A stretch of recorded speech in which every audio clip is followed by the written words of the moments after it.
M News కి స్వాగతం. పశ్చిమ గోదావరి జిల్లా పెనుమంట్ర మండలం మల్లిపూడి గ్రామంలో సాయిబాబా రెడ్డి అనే యువకుడికి కొన్ని రోజుల క్రితం ప్రధాన కరువులో వారాహి అమ్మవారి పంచలోహ విగ్రహం లభించింది. అది కాస్త ఊరంతా వ్యాపించడంతో గ్రామస్తుల కోరిక మేరకు సాయిరెడ్డి గ్రామస్తులతో కలిసి ఆలయం నిర్మాణం చేపట్టారు. పశ్చిమ గోదావరి జిల్లాలో వారాహి అమ్మవారి మొదటి ఆలయం కావడం విశేషం. నేడు వారాహి అమ్మవారి విగ్రహ ప్రతిష్టాపన కార్యక్రమం ఘనంగా నిర్వహించారు. అమ్మవారికి బలిహరణ హోమాలు, ప్రత్యేక పూజలు నిర్వహించారు. విగ్రహం చూసేందుకు పెద్ద ఎత్తున చుట్టుపక్కల గ్రామస్తులు, భక్తులు, మహిళలు పాల్గొన్నారు. అమ్మవారి విగ్రహం తమ గ్రామంలో దొరకడం పట్ల వారు ఆనందం వ్యక్తం చేస్తున్నారు. నమస్కారం. మల్లిపూడి గ్రామం పెనుమంట్ర మండలం పశ్చిమ గోదావరి జిల్లాలో ఇదే మొదటి వారాహిదేవి అమ్మవారి ఆలయం. మాకు ఈ అమ్మవారు ఎలా వచ్చిందంటే, మేము మల్లిపూడి కాలువలో స్నానానికి వెళ్ళినప్పుడు అమ్మవారు మాకు ఆ రోజు అక్కడ స్నానం చేసినప్పుడు కింద మాకు దొరికింది.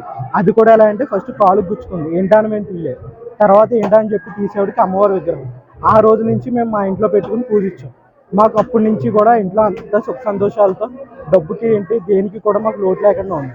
సో మాకు ఆ ఉద్దేశంతో మేము అనుకున్నాం. ఈ లోపు మా ఊరోళ్ళు కూడా, మా ఊరి జనులందరూ కూడా అమ్మవారు ఈ చుట్టుపక్కల లేదు కదా కడదామని చెప్పి తల ఒకళ్ళు వచ్చి అమ్మవారికి హెల్ప్ చేశారు. గుడి కట్టడంలో మాకు హెల్ప్ చేశారు. సో అలాగే ఈరోజు వారాహి అమ్మవారి గుడి కట్టడం జరిగింది. ఇంకటి ఉద్దేశం ఏంటంటే మా ఊరి ప్రజలందరూ కూడా సుఖ సంతోషాలతో ఉండాలని చెప్పి ఆ ఉద్దేశంతో అందరం ముందుకెళ్ళి తల చేసి ఇంతవరకు గుడి లాక్కొచ్చాం. ఇప్పుడు గ్రామంలో ఏం చేసి ఉన్న పశ్చిమ గోదావరి జిల్లాలో మొట్టమొదటిసారిగా వారాహి అమ్మవారి గుడి కట్టడం జరిగింది. మరి సాయిరెడ్డి అని చెప్పి మన ఈ సోదరుడికి కాలువలో స్నానం చేస్తుంటే కాళ్ళకి విగ్రహం తగిలింది, అమ్మవారి విగ్రహం తగిలింది. ఆ విగ్రహం కాళ్ళకి, అది వేరే మన దుర్గమ్మవారి నిమజ్జనం చేసే టైంలో కాళ్ళకి వారాహి అమ్మవారి విగ్రహం తగిలింది. ఏదాన్ని పట్టించుకోలేదు. మళ్ళీ కాల్చేపటికి మళ్ళీ కాళ్ళకి తగిలింది. ఏంటని తిరిగి చూస్తే అది వారాహి అమ్మవారి విగ్రహం. సరే, మొత్తం మీద పంచలోహాలతో తయారు చేసిన వారాహి అమ్మవారి విగ్రహం. ఇది నిజంగా అమ్మవారు దైవ అనుగ్రహం అని చెప్పి మనోడు పెద్దలకు చూపిస్తే పెద్దలు, ఊరి పెద్దలు అందరూ కూడా గుడి కడితే మంచిదని సలహా ఇచ్చారు.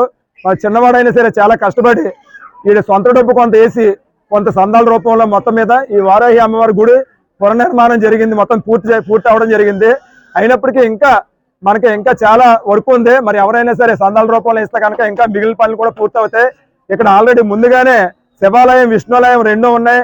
ఇక్కడ పక్కనే వినాయకుడి గుడి ఉంది, మనకి అయ్యప్ప స్వామి గుడి, తర్వాత శివపర్వతులు చిన్న చిన్న గుళ్ళు ఉన్నాయి.